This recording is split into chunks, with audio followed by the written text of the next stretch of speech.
வணக்கம், good morning.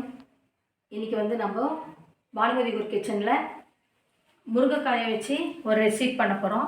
அது வந்து சாம்பார் கிடையாது, ஒரு மிளகூட்டல் அப்படின்னு சொல்லிட்டு புளி போடாத ஒரு நல்ல ஒரு டேஸ்டான ஒரு முருங்கைக்காயை வச்சு செய்ய போகிறோம். வாங்க கிச்சனுக்குள்ளே போகலாம். அதுக்கு பாருங்கள், நல்லா கொஞ்சம் சதப்பத்தாக இருக்கிற மாதிரி முருங்கைக்காயை இவ்வளோ நீளமாக இருக்கட்டும். இது வந்து நம்ம முருங்கைக்காயை வச்சு பண்ண போகிறதில்ல. இதை நம்ம நல்லா வேக வச்சுட்டு உள்ளே இருக்கிற ஃப்ரெஷ்ஷை மட்டும் எடுத்து அந்த உள்ளே இருக்கிறது நல்லா ஸ்பூனால் சுரண்டி எடுத்து அதுக்கப்புறமா தான் அது பண்ண போகிறோம். ஒரு துவரம் பருப்பு நல்லா ஒரு கப் அளவுக்கு நல்லா வேக வச்சு வச்சுக்கணும். அதுக்கு தேங்காய் வந்து நல்லா ஒரு கப்பு தேங்காய் இந்த அளவுக்கு, ஒரு மிளகு ஒரு டீஸ்பூன், ஜீரகம் ஒரு டீஸ்பூன், ஒரு 3 காஞ்ச மிளகாய். இது வந்து தாளிக்கிறதுக்கு கடுகு கருவேப்பிலை. இப்போ முதல்ல நம்ம வந்து இதையும் குக்கரில் வேக வச்சுக்கலாம்.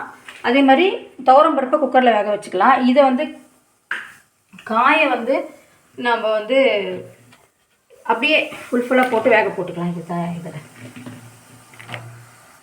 இதுக்கு கொஞ்சம் நல்லா சதப்பத்தாக இருக்கிற மாதிரி முருங்கைக்காய் தான் நம்ம எடுத்துக்கணும். இது நல்லா போட்டு ஒரு தட்டு போட்டு மூடி வச்சிட்டோம்னாக்க இது கொஞ்சம் நேரம் வேகட்டும். வெந்ததுக்கப்புறமா இது வந்து நம்ம காய் இல்லாமல் உள்ளே இருக்கிற சதையை மட்டும் நம்ம எடுத்துக்க போகிறோம்.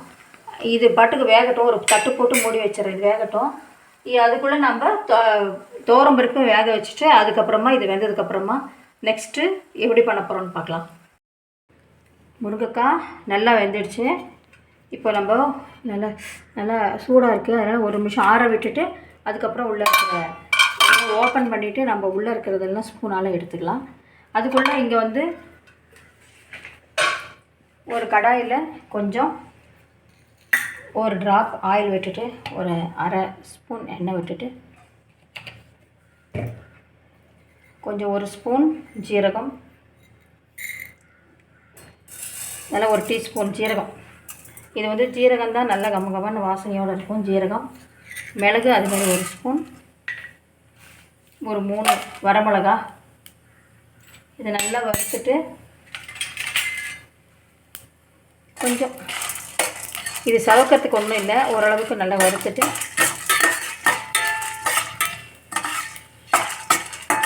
கொஞ்சம் சூடாக நல்லா கிறிஸ்பி ஆகிற அளவுக்கு நல்லா வறுத்துட்டு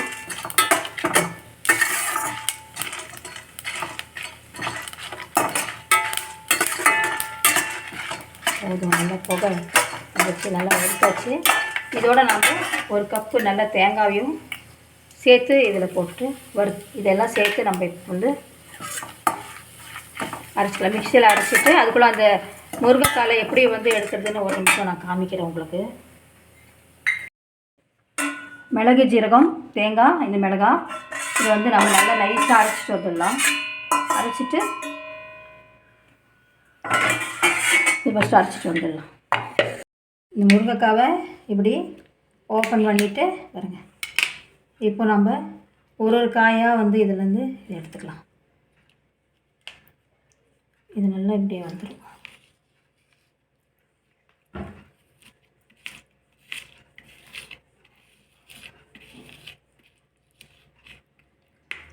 இந்த மாதிரி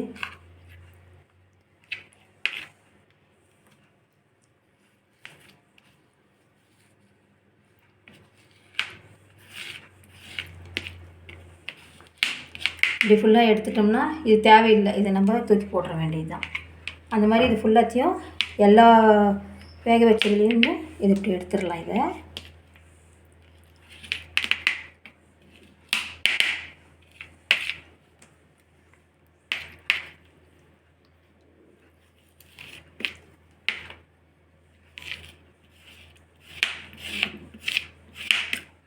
அதுக்காக இந்த இவ்வளோ காயிலேருந்து இவ்வளோ வந்திருக்கு.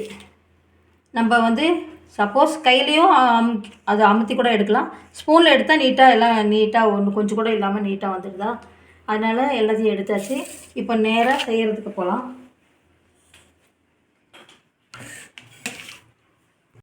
ஒரு கடாயை வச்சுட்டு கொஞ்சம் இப்போது ஆக்சுவலாக எண்ணெய் தேவையில்லை. இப்போது வந்து ஃபஸ்ட்டு இதில் பருப்பு ஆட் பண்ணிக்கலாம். பருப்பு வேக வச்சுருக்கேன், பருப்பு ஆட் பண்ணிக்கலாம்.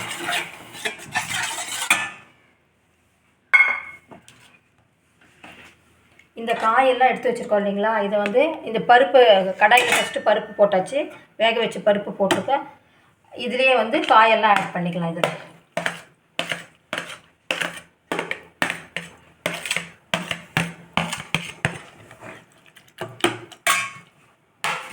அதுக்கப்புறமா நம்ம வறுத்து அரைச்சி வச்சுருந்தோம் இல்லைங்களா, அந்த தேங்காய், மிளகு ஜீரகம், இதையும் மிளகு ஜீரகம் மிளகாய் இதையும் சேர்த்துடலாம்.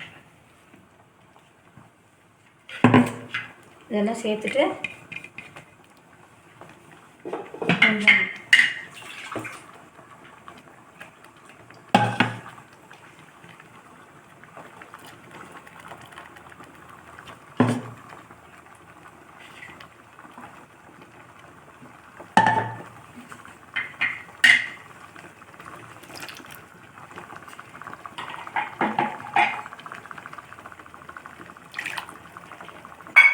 இப்போ வந்து நம்ம இதுக்கு தேவையான உப்பு சேர்த்துக்கலாம். நம்ம உப்பு போடல, உப்பையும் போட்டுட்டு எல்லாம் நல்லா கலக்கி, உப்பு ஒரு 1.25 டீஸ்பூன் உப்பு சேர்த்துக்கலாம். அதில் ஆக்சுவலாக ஒரு இதில் வந்து நான் வந்து படித்தேன், இப்போ நம்ம கல்லுப்பு போடும்போது நம்ம வீட்டில் இது வந்து கல்லுப்பு வந்து லக்ஷ்மி மாதிரி, நம்ம வந்து என்ன காரணத்தை கொண்டு இதை ஸ்பூனில் எடுத்து போடக்கூடாது, நம்ம கையால் தான் எடுத்து போடணுன்றது பண்ணும்போது வீட்டில் ஐஸ்வர்யம் நல்லா பெருகும்னு படித்தேன். நீங்களும் அதே மாதிரி இதை வந்து ஆக்சுவலாக நம்ம பீங்கான் சாடியில் தான் உப்பு வச்சுருக்கணும். அதே மாதிரி உப்பை வந்து நம்ம கையில் எடுத்து தான் நம்ம பண்ணக்கூடிய இந்த ரெசிபி அதுங்களுக்கெல்லாம் இதுக்கு வந்து போடணும் அப்படின்னு படித்தேன். நீங்களும் முடிஞ்சால் ஃபாலோ பண்ணுங்கள். அதை இதை வந்து நல்லா கலக்கி கொடுத்துட்டு, நம்மளுக்கு ரொம்ப கெட்டியாக இருக்குது அப்படின்னா கொஞ்சம் வேணால் தண்ணி சேர்த்துக்கலாம். இதில் ரொம்ப கெட்டியாக இருக்குது அப்படின்னும் போது ரொம்ப நல்லாயிருக்கும். இது மிளகு ஜீரகம் போட்டு நம்ம பண்ணியிருக்கோம். இது வந்து ரொம்ப நல்லாயிருக்கும். இதுக்கு கொஞ்சம் தண்ணி சேர்த்துக்கலாம். ஏன்னா ரொம்ப திக்காக தான் இருக்கிற மாதிரி இருக்குது. ரொம்ப திக்காக இருந்தாலும் நம்ம சாப்பாட்டை விட்டு சாப்பிட்றதுக்கு ஒரு மாதிரி இருக்கும். அதனால் கொஞ்சம் எடுத்து நல்லா குழம்பு மாதிரி ஊற்றிருக்க பழத்துக்கில் இந்த பழத்தில் இந்த தண்ணி சேர்த்து உப்பு போட்டாச்சு, எல்லாம் போட்டாச்சு. இதில் நம்ம இது நல்லா ஒரு கொதிக்க விட்டுட்டு இதுக்கு வந்து தனியாக தாளிப்பு செஞ்சு இதில் நம்ம போட போகிறோம். இது நல்லா பாருங்கள், நல்லா கொதிச்சாச்சு. 2-3 நிமிஷம் நல்லா கொதிச்சாச்சு. இது என்ன பருப்பு காய் அந்த அரைச்சி விட்டது எல்லாம் சேர்த்து கொதிச்சாச்சு. நம்ம இந்த ஸ்டவ் ஆஃப் பண்ணிக்கலாம். இப்போது இதில் வந்து தாளிக்கலாம். இதில் கொஞ்சம் எண்ணெய் விட்டு கடுகு,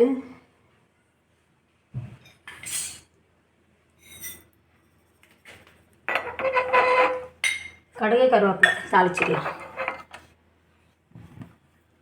சீக்கிரமாக இது ரெடி ஆகிடும் இந்த தாளிக்கிற கரண்டி.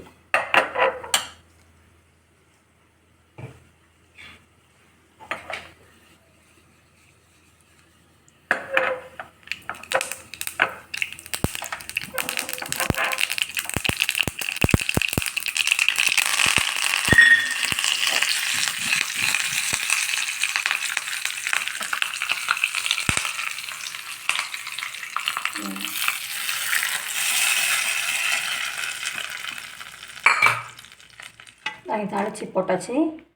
இப்போது சூப்பரான ஒரு முருங்கைக்காய் மிளகூட்டல். அதாவது மிளகு தான் நம்ம போடுறோம் இதில் மெயினாக. மிளகு சீரகம், அந்த காரத்துக்கு வேண்டி ஒரு 3 இது காஞ்ச மிளகாய் இது சேர்த்துருக்கோம்.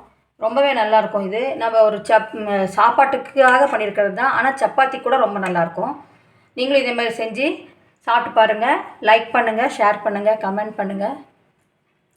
ஆல்ற ஆப்ஷனை ப்ரெஸ் பண்ணிங்கன்னா தான் நான் போடக்கூடிய நோட்டிஃபிகேஷனில் வரும். நான் போடக்கூடிய ரெசிபியெல்லாம் நீங்கள் பார்க்கணுன்னாக்கா நீங்கள் கண்டிப்பாக ஆல்ற ஆப்ஷனை ப்ரெஸ் பண்ணணும்.